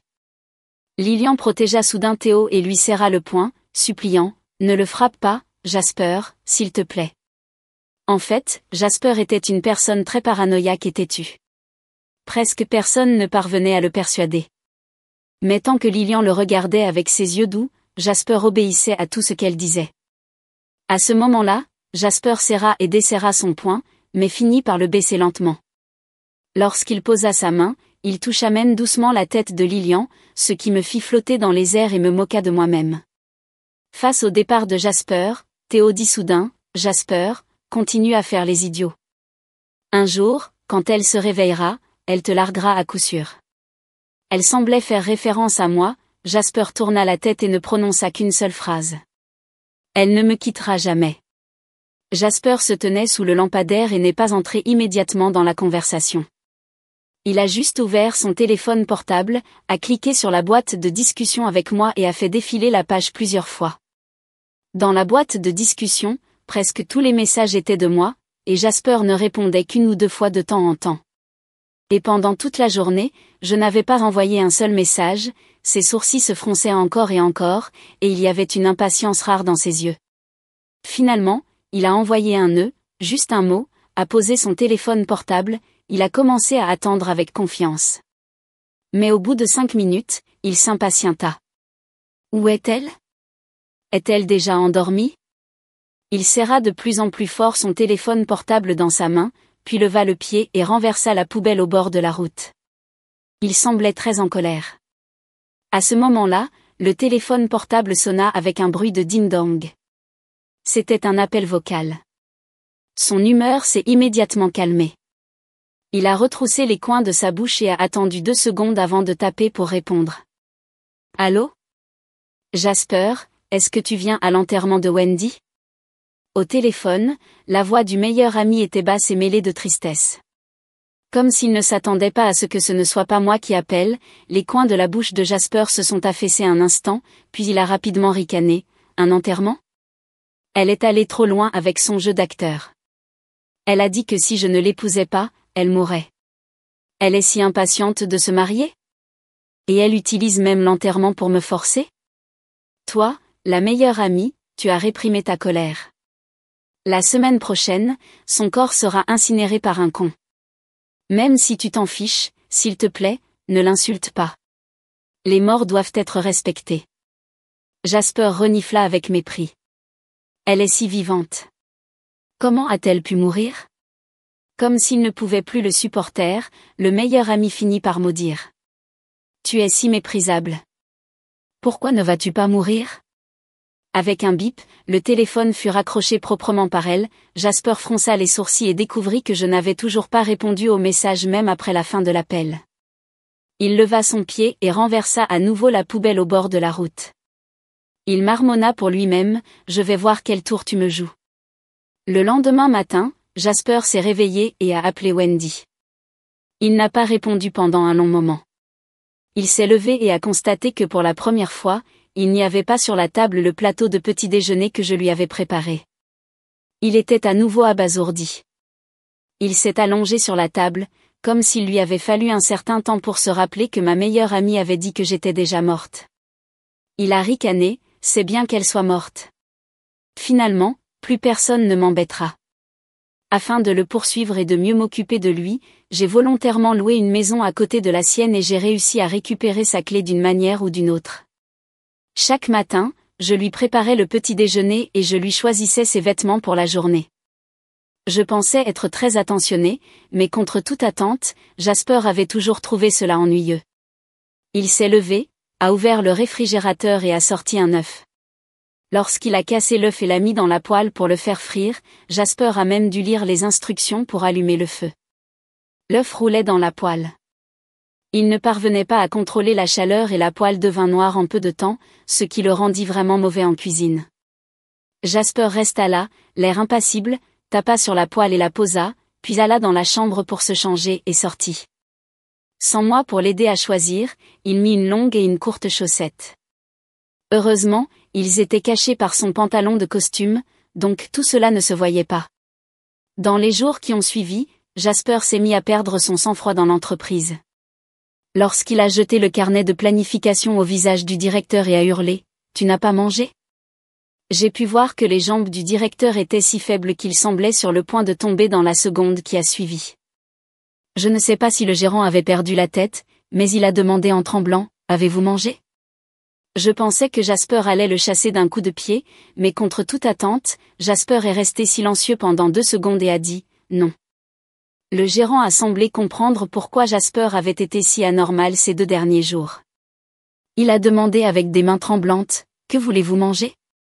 Je vais demander au personnel de la cafétéria de le préparer immédiatement. Jasper dit « Des œufs au plat ». Le gérant hocha la tête et s'inclina. Lorsqu'il prit les œufs, il essuya la sueur sur son front avec un mouchoir, comme s'il avait échappé à une catastrophe et poussa un soupir de soulagement. Contre toute attente, Jasper prit juste une bouchée et écrasa l'assiette par terre. Il fronça les sourcils et dit « Ça n'a pas ce goût ». L'expression du gérant était si anxieuse qu'il faillit mourir. Mais à ce moment-là, c'était comme s'il avait eu une idée soudaine « Dois-je demander à mademoiselle Wendy de le préparer pour vous ?» Comme j'embêtais souvent Jasper, je connaissais bien le gérant aussi. Bien sûr, il me connaissait. Il y eut un moment de silence dans l'air. Jasper dit d'une voix froide, « Pourquoi lui demander ? Vais-je mourir sans elle ?» Le directeur hocha la tête avec un visage amer. « D'accord, ne demande pas, ne demande pas. » Il était sur le point de reculer, la taille pliée. Avec un grand bruit, le cendrier s'écrasa contre le mur et se brisa en morceaux. Le gérant poussa un cri de terreur. Jasper dit, « Est-ce que je vous ai dit que vous pouviez partir ?» Ses sourcils se froncèrent encore, et il semblait encore plus en colère. « Appelez-la pour moi. » Le gérant sortit son téléphone portable en tremblant et composa le numéro. Il était extrêmement inquiet. Mais il n'y avait qu'une longue voix mécanique de femme au téléphone. « Désolé, le numéro que vous avez composé est éteint. Veuillez réessayer plus tard. » Le visage de Jasper était terriblement laid et sa joue droite se contractait rapidement. « Sors !» C'est tout ce qu'il a dit. Jasper s'est plongé dans le travail et il avait déjà des cernes sous les yeux. C'était le 7e jour depuis ma disparition. Durant ces 7 jours, il avait travaillé toute la nuit, tous les jours, comme si se plonger dans le travail pouvait lui faire oublier quelque chose. Chaque fois qu'il prenait son téléphone portable, il regardait d'abord ma boîte de discussion. Il a épinglé notre boîte de discussion en haut de la page le 2e jour après que je ne lui ai pas répondu. C'était vraiment étrange. Avant, j'avais rêvé qu'il épingle ma boîte de discussion en haut de la page, mais je ne l'ai eu qu'après ma mort. Soudain, le téléphone sonna. Cette fois, c'était Lilian. « Jasper, aide-moi. » La voix de Lilian était étouffée et mêlée de gémissements tremblants. Jasper se rendit vite compte que quelque chose n'allait pas et fronça les sourcils en disant « Envoie-moi ta position et je serai là tout de suite. » C'était toujours comme ça. Tant que Lilian disait un mot, Jasper pouvait être comme un brave guerrier qui brise les épines et finit par venir à ses côtés. Jasper poussa la porte et la scène qui se déroulait devant lui fit gonfler ses yeux de colère. Un homme corpulent pressait Lilian, déchirant ses vêtements. Ses actions étaient hâtives et vulgaires. Jasper s'avança, le tira loin de lui et lui donna plusieurs coups de pied violents. Ce fut l'appel tremblant de Lilian qui le ramena à la raison. Jasper lui serra la main et la souleva horizontalement. Il vit la rougeur anormale sur le visage de Lilian et son expression changea. Effectivement, Lilian gémit et dit, « J'ai été drogué », dit-il anxieusement, « je vais t'emmener à l'hôpital. » « Tiens-toi bien. » Il porta Lilian jusqu'à la banquette arrière et dit au chauffeur, « Conduis plus vite. » « Allez à l'hôpital central. » Le chauffeur a répondu et la Maybach a démarré à toute vitesse comme si elle avait des ailes. Le visage de Lilian était rouge et elle était presque inconsciente. Elle s'appuya sur Jasper, et ses doigts délicats et innocents errèrent sur son corps. Jasper le supporta encore et encore, puis tendit la main pour la maintenir et dit à voix basse, « Sois sage. Nous serons bientôt là. » Même à ce moment-là, sa voix était toujours douce. Mais il ne s'attendait pas à ce que Lilian lui bloque les lèvres. Jasper se figea complètement. C'était la petite amie qu'il aimait depuis si longtemps, et elle prit l'initiative de l'embrasser. Pendant l'enchevêtrement des lèvres et des langues, Lilian murmura, « Tu m'aimes, n'est-ce pas ?» Jasper ferma les yeux et ne bougea pas, mais peu à peu sa respiration devint lourde. Finalement, il tendit la main et passa son bras autour de sa taille. Au moment de passion, Jasper ne put s'empêcher de crier, « Wendy !» Jasper repoussa soudainement Lilian, comme s'il venait de réaliser qui il avait appelé. Il y avait de l'incrédulité sur son visage. Lilian était perdue dans le désir et ne semblait pas l'entendre. Elle se pencha pour l'embrasser à nouveau, mais cette fois, Jasper la fixa avec la ceinture de sécurité, puis se pinça l'arête du nez avec ses doigts. Mais j'avais déjà le cœur trop brisé pour me soucier de tout cela. La voix mécanique du système, qui avait disparu de mes oreilles depuis longtemps, retentit à nouveau. Au milieu d'une série de sons d'avertissement urgents, on entendait des mots intermittents, caractère, comportement anormal, monde, au bord de l'effondrement. Je me couvrais la tête, me sentant étourdi. Quand j'ai finalement ouvert les yeux, j'étais choquée.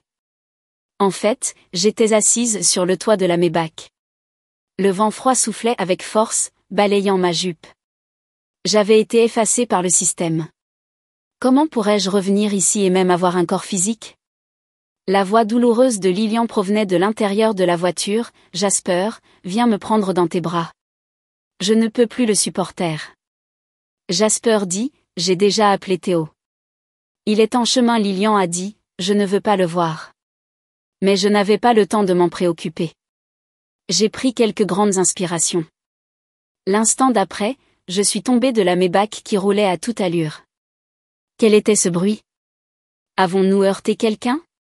S'est exclamé le conducteur, stupéfait. Après un bruit strident de frein, la Maybach s'arrêta non loin de là. Jasper poussa soudain la portière de la voiture et sortit en criant, « Wendy !» J'étais surprise. Jasper avait probablement vu ma jupe alors que je sautais.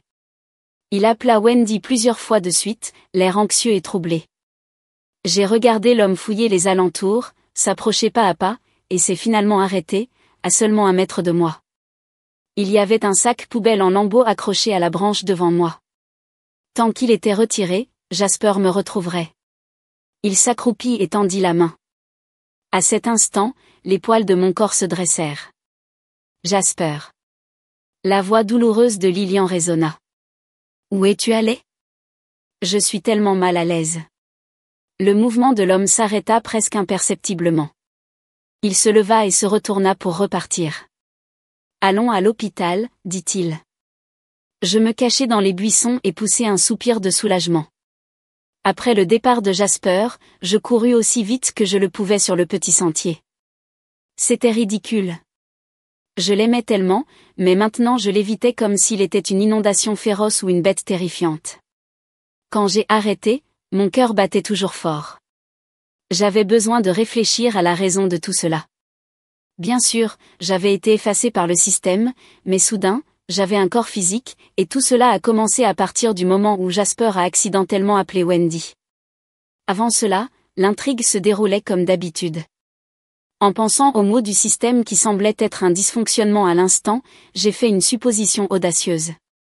C'est peut-être parce que Jasper a dévié de l'intrigue à ce moment-là, ce qui a provoqué l'effondrement du monde, que j'ai pu me libérer du système et retrouver un corps physique. En d'autres termes, tant que je continuais à perturber les intrigues du personnage principal, je pourrais peut-être revenir à la réalité. En pensant à cela, mon cœur battait fort. Selon l'intrigue originale, Lilian et Théo comprendraient les sentiments de l'autre au milieu de diverses rancunes et embrouilles et auraient une fin heureuse, tandis que Jasper partirait tristement. Et si je voulais changer tout cela, tant que je faisais en sorte que Théo tombe amoureux de moi? Non, il y avait un autre moyen. Mes paumes transpiraient nerveusement. C'était pour que Lilian et Jasper soient ensemble. Je me dirigeais vers le ruisseau, prête à me laver le visage, mais soudain, je me figeai. Le reflet dans l'eau n'était pas le visage de Wendy, la deuxième héroïne féminine.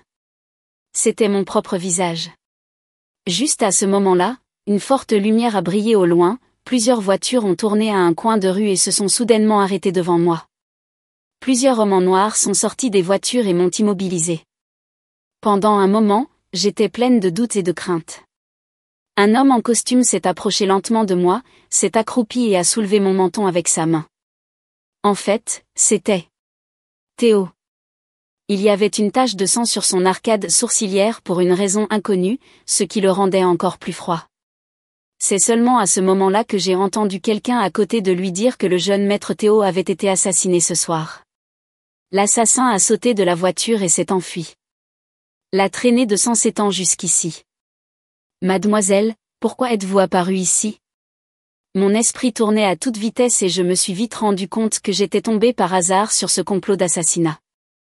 En voyant les expressions suspectes des gens autour de moi et en croisant le regard de Théo, j'ai fait de mon mieux pour rester calme et j'ai dit que ce n'était pas moi. Mais je sais qui t'a assassiné ce soir. Et où il se cache maintenant. Dès que ces mots ont été prononcés, le silence s'est installé sur les lieux. Puis j'ai vu Théo sourire tout à coup. Raconte-moi.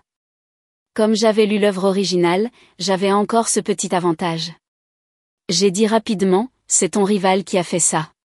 Leur but est de te faire abandonner l'appel d'offres pour le projet à l'ouest de la ville. Quant à savoir où il se trouve maintenant, j'ai levé le doigt et j'ai pointé dans une direction. Il se cache, avec un grand bruit, un coup de feu retentit, effrayant les oiseaux de la forêt. Instantanément, tout le monde est dans le chaos. Je couvre ma poitrine blessée et tombe dans les bras de Théo. À ce moment critique, j'avais bloqué cette balle pour lui. Lorsqu'il m'a envoyé à l'hôpital, j'étais encore confus et je réfléchissais. L'intrigue avait encore changé. Quand j'ouvris les yeux et me réveillai, je vis Théo éplucher silencieusement une pomme près de la fenêtre.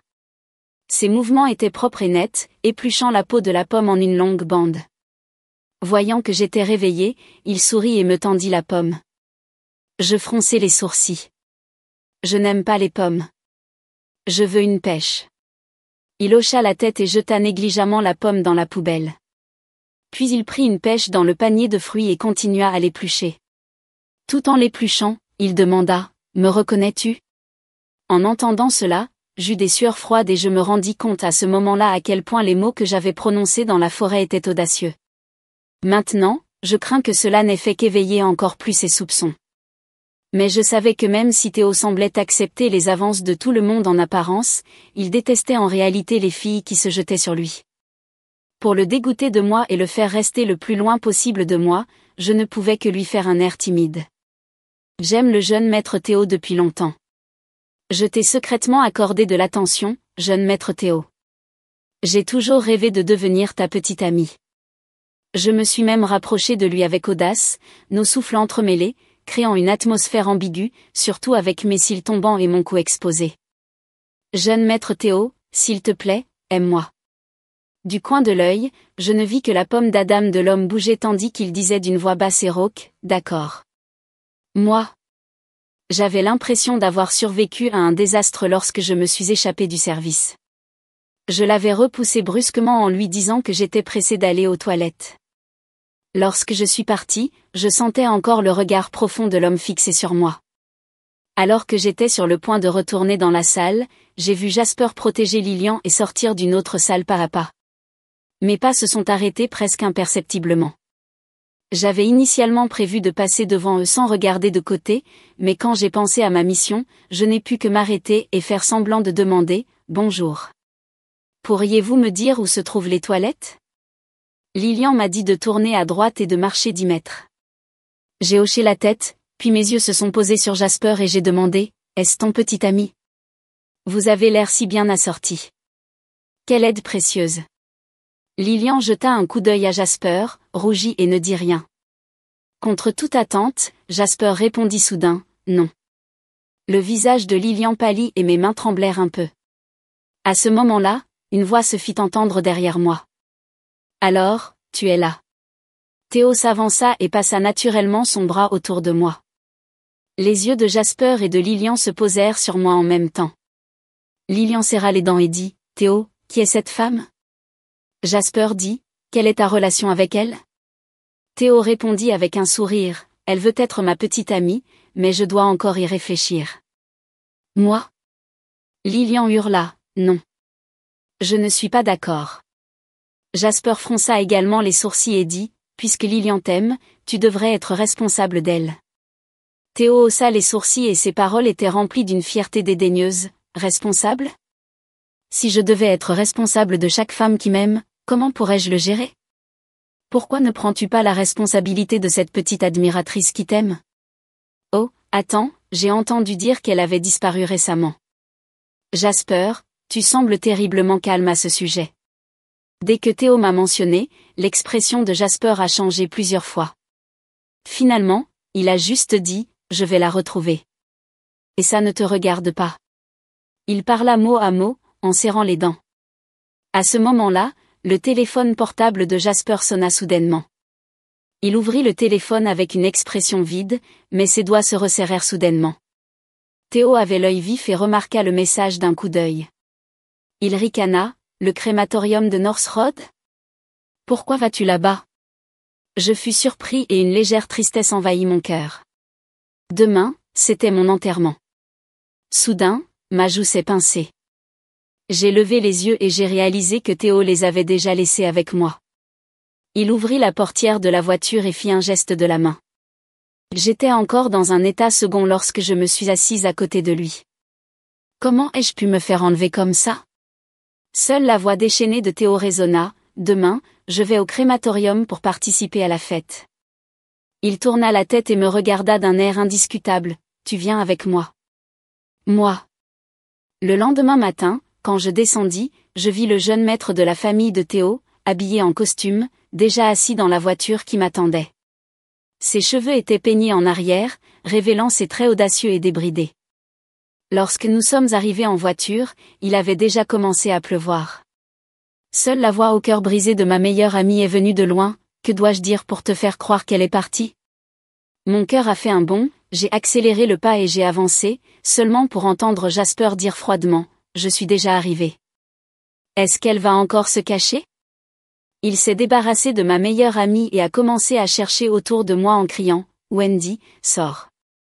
Combien de temps vas-tu me jouer des tours ?» Son ton était urgent et colérique, mais cela me faisait juste sentir ironique. Un sourire moqueur s'est recroquevillé au coin de mes lèvres, mais la seconde suivante, nos regards se sont croisés. Le corps de Jasper tremblait et il marcha droit vers moi. Est-ce qu'il m'a reconnu ? Je ne pus m'empêcher de reculer, me sentant timide. À ce moment-là, Jasper fut soudainement tiré en arrière et la voix de mon meilleur ami était pleine de désespoir. La voilà. Jasper suivit le regard de mon meilleur ami et vit le cercueil de glace couvert de fleurs, ses pas devinrent lourds et il s'approcha lentement du cercueil de glace. Dans le cercueil de glace, mon visage était pâle, mes yeux fermés, comme si je dormais. Jasper resta silencieux un moment, puis soudain ricana et dit, « Wendy, en as-tu assez de ce jeu ? Je te dis, c'est tellement ennuyeux. Lève-toi, lève-toi. » Mais comment un cadavre pourrait-il réagir ? Les sourcils de Jasper étaient teintés d'anxiété. Il marchait autour du cercueil de glace, et son ton devenait de plus en plus en colère. « Tu fais semblant d'être stupide avec moi ? Je te dis, si tu ne te lèves pas, je te largue tout de suite et je te vire de ton travail. Tu crois que je ne peux pas vivre sans toi ? Il y a plein de femmes qui veulent m'épouser. Pour qui te prends-tu ? Au début, C'était bien quand tu m'as forcé à aller sur le terrain de foot, mais maintenant tu fais semblant d'être mort? Je ne te laisserai pas faire.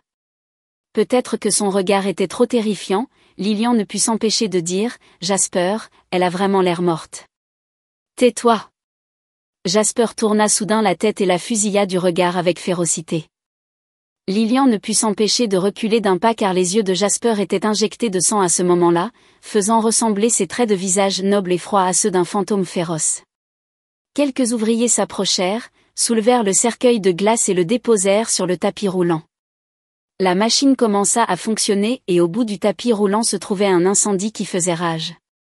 J'étais toujours allongé dans le cercueil de glace, les yeux fermés, comme si je dormais. Je relevai légèrement la tête, essayant de mon mieux de réprimer la sensation d'aigreur dans mon nez. À ce stade, je n'avais plus aucune attente envers Jasper. L'expression de moquerie froide de Jasper changea lorsqu'il vit le cercueil de glace se rapprocher de plus en plus des flammes. Il ne put finalement s'empêcher de dire, « Wendy, si tu ne te lèves pas, tu vas vraiment mourir brûlée. » Comme s'il ne pouvait finalement pas l'accepter, il trébucha en avant, essayant d'attraper le cercueil. « Tu ne peux pas mourir, tu ne peux pas mourir. » Je ne suis pas d'accord. Au dernier moment, il a finalement cédé. « Tant que tu te lèves, je t'épouse. Je vous le promets. » Vous m'entendez? Son corps a été retiré. « Monsieur, c'est dangereux là-bas. S'il te plaît, reste loin. » Lilian pleurait aussi, « Jasper, réveille-toi. » Jasper semblait ne rien entendre. Il regarda les flammes grimper sur le cercueil de glace, les yeux grands ouverts. Le bruit de la chair qui brûle, le bruit des flammes qui éclatent, tout cela était au-delà de toute rédemption. Les genoux de Jasper s'affaiblirent et il s'agenouilla sur le sol, des larmes coulant sur ses joues en grosses gouttes. Il y avait aussi un bruit de goutte à goutte dans mes oreilles. J'ai tourné la tête et j'étais abasourdi. Théo semblait pleurer aussi. Bien que ce ne soit pas évident, ses yeux étaient légèrement gonflés et il y avait une goutte d'eau sur son menton. Je ne pouvais pas dire si c'était de la pluie ou une larme. Ma meilleure amie essuyait ses larmes avec sa manche au loin, pleurant sans arrêt, mais je ne pouvais même pas aller la réconforter. Soudain, ma meilleure amie a été attrapée par le col par Jasper. Ses yeux étaient injectés de sang. Elle n'est pas morte, n'est-ce pas? C'est juste un modèle, n'est-ce pas? Où est-elle maintenant?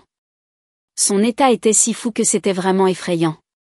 Je fronçai les sourcils et le repoussai, l'homme qui était devenu fou se figea soudainement, l'instant d'après, ma main fut saisie par lui.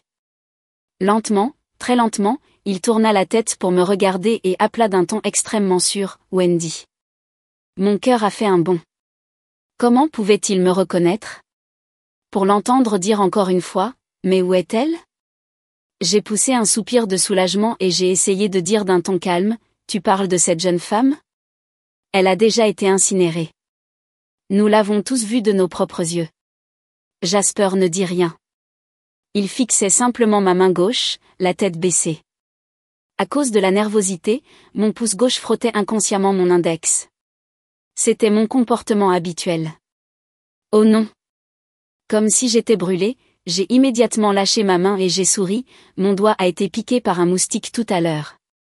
Qu'est-ce qui se passe, monsieur Jasper? Il a fait un pas vers moi. À ce moment-là, une vieille voix est soudainement venue de derrière. C'était un membre du personnel de la maison funéraire, se penchant et tendant une petite boîte à ma meilleure amie. « Êtes-vous un membre de la famille de la défunte? Ses cendres sont ici. » Ma meilleure amie l'a pris avec des larmes dans les yeux. Jasper a frissonné de partout et s'est précipité en avant à une vitesse extrêmement rapide et a saisi la boîte. Ma meilleure amie l'a regardé avec stupeur. « Jasper, es-tu si effronté? » Jasper s'en fichait. Il tenait simplement la boîte et marchait vers la sortie en murmurant, « Wendy, je te ramènerai chez toi. Je t'épouserai. » Elle est déjà morte. « Comment peux-tu l'épouser » demanda mon meilleur ami avec colère. Jasper s'arrêta et tourna la tête sur le côté. Même un mariage fantôme est acceptable. Tant qu'elle peut être à moi. Dès que ces mots furent prononcés, toutes les personnes présentes furent choquées. Je me suis précipité vers lui et je l'ai attrapé en criant, « Monsieur Jasper, les morts doivent être respectés. J'espère que vous pourrez respecter cette jeune femme. Jasper a dit que son dernier souhait avant de mourir était de m'épouser. Après une pause dans son ton, un regard doux apparut dans ses yeux. Je veux réaliser son souhait. Wendy sera sûrement heureuse sous terre. À ce moment-là, cependant, je ne pouvais m'empêcher d'avoir envie de vomir. Pour qui jouait-il ce rôle? Ketio s'avança et plissa les yeux. Jasper, je ne te laisserai pas l'emmener. Elle ne t'appartient pas. Il fit juste un geste et ses gardes du corps l'entourèrent immédiatement. L'instant d'après, l'un d'eux s'est précipité pour s'emparer des cendres, Jasper a esquivé avec agilité. Mais alors que de plus en plus de gardes du corps s'approchaient, Jasper avait du mal à se retenir, et avec un bang, un coup de feu a retenti. L'expression de Théo a changé. Un garde du corps est lentement tombé au sol, couvrant sa poitrine là où il avait été touché. Jasper essuya le sang de son visage, l'air indifférent, personne ne peut m'arrêter aujourd'hui. Il marcha vers la sortie pas à pas, où qu'il aille, ses gardes du corps reculèrent. Personne n'osa plus avancer. Cependant, je devais arrêter tout cela quoi qu'il arrive, je m'approchai de lui et lui dis, « Monsieur, Miss Wendy m'a dit un mot avant de mourir. » Jasper s'arrêta, qu'est-ce qui se passait? Je vois que tu avais des sentiments pour Miss Wendy. Mais maintenant qu'elle est partie, elle m'a dit un jour que si tu pouvais te montrer à son enterrement, soudainement. J'ai tendu la main et j'ai saisi l'urne. C'est seulement parce que Jasper écoutait si attentivement que j'ai pu réussir. J'ai soulevé l'urne et je me suis éloigné pas à pas. Une expression de peur est apparue dans les yeux de Jasper. Repose Wendy. Je souris. Jasper, il y a au moins une chose sur laquelle je ne t'ai pas menti. Wendy a dit que s'il y avait la moindre chance de récupérer ses cendres, il serait préférable de les disperser dans le vent. Après avoir dit cela, j'ai dispersé les cendres dans l'air. Non. Jasper s'est précipité en avant, mais il ne pouvait que regarder les cendres s'envoler avec le vent. Des larmes coulaient sur son visage en grosses gouttes. Il criait, « Wendy! Wendy !» Le vent soufflait fort et je ne pouvais m'empêcher de me sentir un peu triste dans mon cœur. À part moi, il n'y aurait probablement personne d'autre qui aurait pu disperser ces cendres de cette façon. C'est juste que je ne voulais vraiment plus rien avoir à faire avec Jasper. J'ai fermé les yeux. Soudain, Jasper s'est levé brusquement et s'est dirigé vers moi pas à pas. Sa voix était basse, comme si elle venait de l'enfer. Tu as détruit ma Wendy. Je ferai en sorte que tu ne puisses ni vivre ni mourir. En le voyant se rapprocher de plus en plus de moi, je ne pus m'empêcher de reculer de quelques pas. Je sentais juste que ce Jasper était si étrange qu'il me faisait peur. L'instant d'après, je fus soudainement éloigné. Allons-y. Théo m'a traîné et a couru désespérément en avant, courant à travers le chemin et sous la pluie. J'étais encore sous le choc lorsqu'il m'a poussé dans la voiture. L'homme est monté dans la voiture, a croisé les bras et a reniflé froidement. Tu as du cran. J'ai fermé les yeux, me sentant extrêmement fatigué. À ce moment-là, j'ai senti qu'on me tirait le poignet et quelqu'un a doucement tapoté la poussière sur ma main. Pourquoi m'aides-tu? Demandai-je. Théo répondit, je ne t'aide pas. Je ne veux pas que Jasper obtienne ce qu'il veut. J'ai hoché la tête. Il est normal que le méchant et le personnage principal masculin soient en conflit dans le roman. Lorsque la voiture s'est arrêtée, j'ai essayé d'ouvrir la porte, mais elle était verrouillée. Je tournai la tête et dis, merci beaucoup pour ton aide, mais je crois que je t'ai dérangé trop longtemps. Théo me regarda en plissant les yeux, es-tu sûr que tu peux partir? Je fronçai légèrement les sourcils, mais l'instant d'après, je fus réveillé par le bruit de coups de feu derrière moi. J'ai vu dans le rétroviseur que Jasper conduisait cette Maybach et qu'il fonçait vers nous à toute allure. Ses yeux étaient sombres et lugubres. J'ai dit avec urgence, allons-y, aidez-moi encore une fois. Théo renifla avec un sourire, sans prêter attention à la grêle de balles à côté de son oreille. Conduis. Alors que la voiture roulait, Théo a semblé toucher ma tête. Ce n'est qu'en restant à mes côtés que tu peux être en sécurité. Les jours suivants, je logeais dans la deuxième chambre de la maison de Théo. Il sortait tôt et rentrait tard tous les jours. Je le voyais à peine. Seuls quelques reportages occasionnels m'ont fait comprendre une chose. Jasper semblait me chercher avec acharnement. Cependant, Théo m'a très bien protégée. Mais je ne m'attendais pas à ce que, malgré la sécurité 24 heures sur 24 de la villa et la présence de nombreux gardes du corps, je sois quand même kidnappée et amenée devant Jasper. Il a soudoyé la femme de ménage de la villa quand Théo n'était pas là. Après avoir bu le lait que la femme de ménage m'a donné sans aucune précaution, je me suis évanouie et j'ai perdu connaissance. Quand j'ai rouvert les yeux, Jasper était assis sur la chaise en face de moi, habillé en costume et cravate. Éveillé. Il s'est lentement levé et a soulevé mon menton. Comment devrais-je te punir ? Je sentais très bien que son état n'était pas normal. L'ancien Jasper était toujours noble et calme, mais maintenant il semblait être une personne différente, avec une aura sombre partout sur lui. Ces mots suivants me firent dresser les poils du corps. Il m'a regardé et m'a dit mot pour mot, « Wendy, Wendy, Wendy. » Je me suis forcée à rester calme. « Qui appelles-tu ? » Je ne sais pas de quoi tu parles. Il a souri. « Tu m'as poursuivi pendant si longtemps. Je serais stupide si je ne pouvais pas reconnaître que tu es Wendy. » Il a examiné attentivement mon visage et a commenté, « Pas mal. » C'était plutôt agréable à regarder. Je détournai mon visage avec force et lui secouai la main. « Es-tu fou ? » « Je ne suis pas Wendy, dis-je. » Il ricana. « Non. Nous avons couché ensemble pendant si longtemps. Je sais exactement comment tu réagis au lit. Tu veux essayer ? » En disant cela, il a soulevé mon menton et m'a embrassé, tandis que son autre main déboutonnait mon col. J'étais presque au bord de la crise et je me débattais constamment dans ses bras. Mais les sentiments ne trompent pas les gens. Même si j'étais dans un corps différent, j'étais tellement familière avec son toucher. Il tenait juste l'arrière de ma tête et touchait doucement mon lobe d'oreille, et je ne pouvais pas m'empêcher de devenir molle. Il a arrêté de bouger, et j'ai arrêté de me débattre aussi. Son visage était enfoui dans mon cou et il riait doucement. Mais à mesure qu'il riait, mon cou devenait peu à peu humide. « Wendy, tu es de retour », sa voix était étouffée par les sanglots. Je regardais fixement le plafond, sans rien dire. Je ne savais pas comment il m'avait reconnu, mais cela n'avait plus d'importance. Contre toute attente, il sembla comprendre ce que j'avais en tête et me pinça le bout du nez. « Wendy, tu as trop de défauts. Par exemple, la façon dont tu me regardes est différente de la façon dont tu regardes les autres. » Je ricanais, me demandant si c'était ce regard qui voulait te tuer. Il s'est rendu compte de mon indifférence et m'a serré fort dans ses bras en silence, comme s'il voulait m'attirer contre lui. J'entendis ces mots à côté de mon oreille, comme un sort, « Wendy, je ne te laisserai plus jamais me quitter. » Rester aux côtés de Jasper a été si long et m'a fait sentir que cela n'avait jamais été aussi dur à supporter. Sans aucun doute, il m'adorait beaucoup.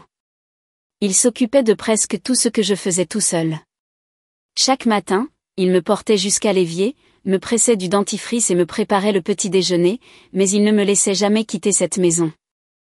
Une fois, j'ai descendu le bâtiment le long de l'arbre au cou tordu qui se trouvait devant la fenêtre, et le lendemain, cet arbre a été coupé et une chaîne a été mise autour de mon cou. Pendant cette longue période de solitude, je me suis effondrée et je l'ai supplié de me laisser partir. Ou du moins, de me donner un couteau et de me poignarder à mort sur le champ. L'instant d'après, le bruit soudain du verre m'a tellement choqué que je n'ai pas pu dire un mot. Jasper a frappé l'aquarium et tout le verre s'est brisé. Il me regarda debout, pieds nus sur le sol, et adoucit sa voix. « Sois sage Wendy. Je t'emmènerai mettre tes chaussures. » Il semblait que la dispute qui venait de se produire n'avait jamais eu lieu. J'ai pris son téléphone portable en cachette pour demander de l'aide à Théo. Mais de façon inattendue, en peu de temps, la compagnie de Jasper avait atteint un niveau étonnant. De plus, il lançait des attaques sans pitié contre l'entreprise familiale de Théo. Interceptant des commandes, récupérant des clients. Théo était trop occupé à gérer ses propres problèmes pendant un certain temps. Un soir où il semblait que toutes les routes étaient bloquées, j'ai crié à Jasper, « N'es-tu pas amoureux de Lilian ? Pourquoi ne l'épouses-tu pas ? Pourquoi me retiens-tu ici ?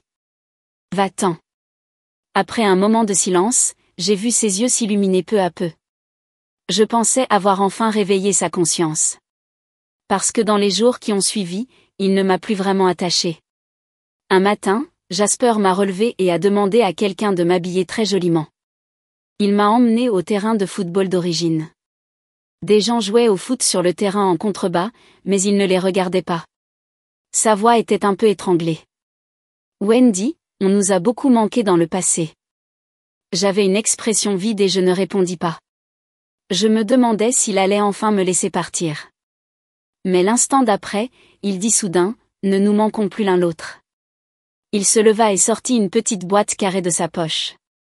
À ce moment-là, le grand écran se concentrait également sur nous. Il y avait un brouhaha de voix. Il s'est lentement accroupi et a dit, Wendy, veux-tu m'épouser? J'ai regardé fixement ses yeux et la bague dans sa main. Le système m'avait dit un jour que si je pouvais faire une demande en mariage à Jasper et que j'acceptais, la tâche serait accomplie avec succès. Si je n'acceptais pas, je serais quand même effacée.